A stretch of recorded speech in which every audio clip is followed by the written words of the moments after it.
Dear students, I am Dr. Harban Singh from the Department of Business Administration, SPC Government College Ajmer. In the last lecture, we have discussed about the factors that influence the buyer. पिछले lecture में हमने ये discuss किया कि कौन कौन से कारक हैं जो बायर है या जो कंज्यूमर है, जो कस्टमर है, उसको प्रभावित करते हैं, उसके व्यवहार को प्रभावित करते हैं। जो बिहेवियरल एस्पेक्ट है, व्यवहारिक उसका जो पहलू है, उसको प्रभावित करते हैं। आज के इस लेक्चर में उसी कड़ी में हम डिस्कस करेंगे कि जो बाइंग डिसीजन प्रोसेस है वो किस प्रकार होता है। कि जब कोई बायर कोई कमोडिटी परचेज करता है तो वो प्रोसेस क्या रहता है। उस प्रोसेस को जानना इसलिए भी ज़रूरी है क्योंकि जब हम अपना प्रोडक्ट को डिज़ाइन कर रहे हैं और उसको मार्केट में लेकर जा रहे हैं तो हमें उस प्रोसेस के अंतर्गत आने वाले सभी स्टेप्स का ज्ञान होना चाहिए कि हम किस जगह पर आकर अपने प्रोडक्ट को इम्पोज करेंगे या क्या सोचकर जो कंज्यूमर है, जो बायर है, वो हमारे प्रोडक्ट को परचेज़ करेगा। यूजुअली हम जब बाइंग डिसीजन प्रोसेस की बात करते हैं तो एक ब्लैकवेल मॉडल होता है, उसकी हम बात करते हैं, लेकिन हम डीपली यहाँ पर डिस्कस नहीं कर रहे हैं क्योंकि अभी हमारा जो उद्देश्य है वो सिर्फ ये है कि हमें पता लग जाए कि बाइंग डिसीजन प्रोसेस होता क्या है। तो यहाँ पर हम एक 5 स्टेज मॉडल है उसकी हम बात करेंगे। यहाँ पर एक बात ध्यान देना बहुत आवश्यक है कि जो हमने कल अजम्पशंस ली थी, जो हमने परिकल्पनाएं ली थी, वो यहाँ पे भी होंगी कि जो बायर है वो रेशनल है, उसके पास सफिशिएंट फंड्स हैं और उसके पास सूचनाएं सारी हैं।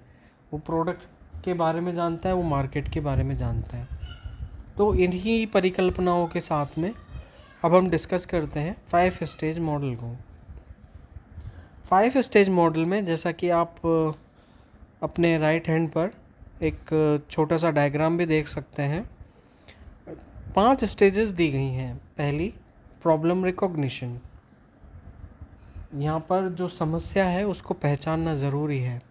दूसरा इंफॉर्मेशन सर्च, सूचनाओं को एकत्रित करना।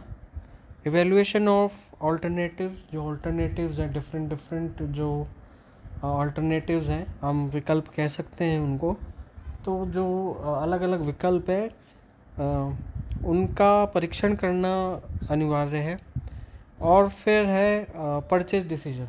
देखिए हमारे पास जो विकल्प हैं उन विकल्पों में से किसी एक विकल्प को चुना जाएगा किन्हीं क्राइटेरियाज़ को लेकर, और उन्हीं क्राइटेरियाज़ को लेकर परचेज डिसीजन होगा कोई एक ऑल्टरनेटिव को जब हम चूज़ करेंगे। और परचेज डिसीजन के बाद में पोस्ट परचेज बिहेवियर, उस पर्टिकुलर जो प्रोडक्ट है उसके जो पोस्ट परचेज बिहेवियर है वो किस प्रकार से रहता है, और आफ्टर सेल सर्विसेज का भी इसमें रोल रहता है। तो हम डिस्कस करते हैं 5 स्टेज मॉडल को। सबसे पहला इसका जो स्टेप है, स्टेज जो है प्रॉब्लम रिकग्निशन। प्रॉब्लम रिकग्निशन का यहाँ पर लिटरल मीनिंग नहीं है।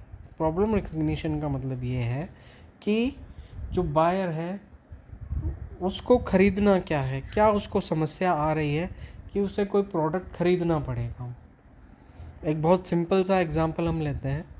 सपोज़ कीजिए कि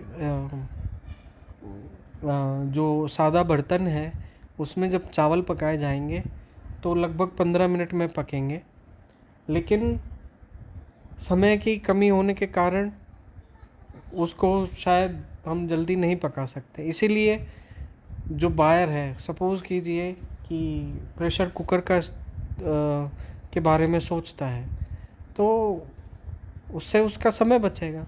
तो यहाँ पर प्रॉब्लम स्टेटमेंट ये है कि खाना बनाते समय समय अधिक लगता है, तो उस समय को कम करना है। अब वो कौन से प्रोडक्ट से हो सकता है कि इंडक्शन प्लेट से वो समय कम हो सकता हो, या हो सकता है कि किसी के घर में गैस नहीं है तो गैस लगाने से वो समय कम हो सकता हो, या सोलर कुकर यूज़ करने से समय कम हो सकता हो।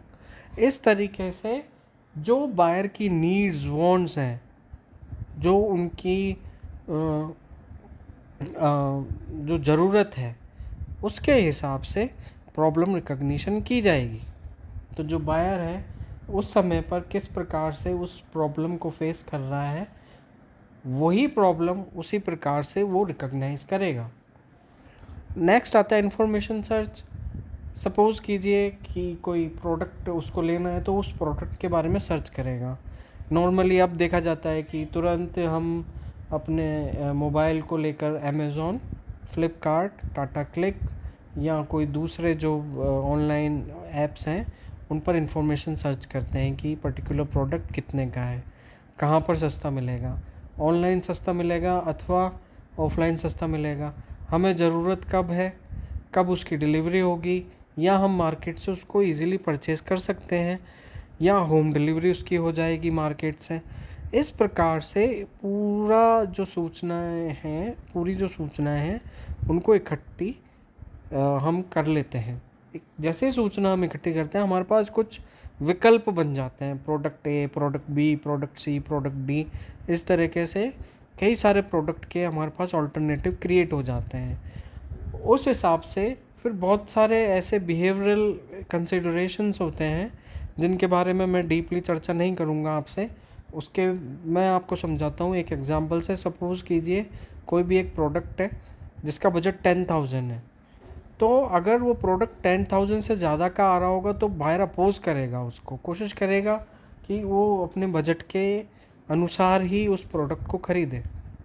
लेकिन अगर वही प्रोडक्ट 10,000 से कम में आ रहा है, कई बार काफ़ी कम में आ रहा है, तो उसको तुरंत परचेज़ कर लेगा। तब उसको ऑल्टरनेटिव्स में जो चूज़ करने हैं, उसको जो डिसाइड करने हैं, उसमें किसी तरह की कोई समस्या का सामना नहीं करना पड़ेगा।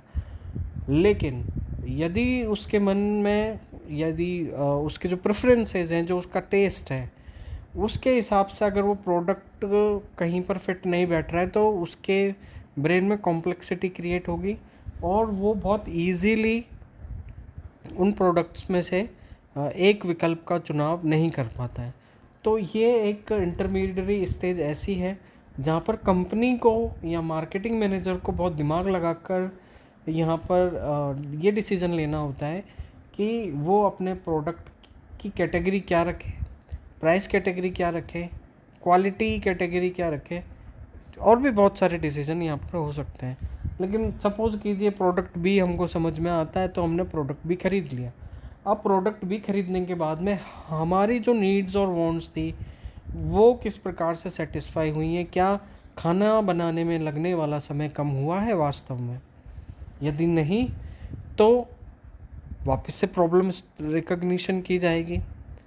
लेकिन तब भी बहुत सारी कंसिडरेशंस होंगी, बजट कंसिडरेशंस हैं, क्वालिटी है, टाइम है, बहुत सारी कंसिडरेशंस की जाएंगी। कुल मिला के जो पोस्ट परचेज बिहेवियर है वो बहुत इम्पोर्टेंट होता है, क्योंकि अगर पोस्ट परचेज बिहेवियर सेटिस्फैक्शन में नहीं है या वो सेटिस्फैक्ट्री नहीं है, तो फिर जो प्रॉब्लम रिकग्निशन का स्टेप है वो तुरंत ही अथवा कुछ समय पश्चात दोहराया जाए। तो इस प्रकार से जो कंज्यूमर है वो अपने बाइंग प्रोसेस को अडॉप्ट करता है।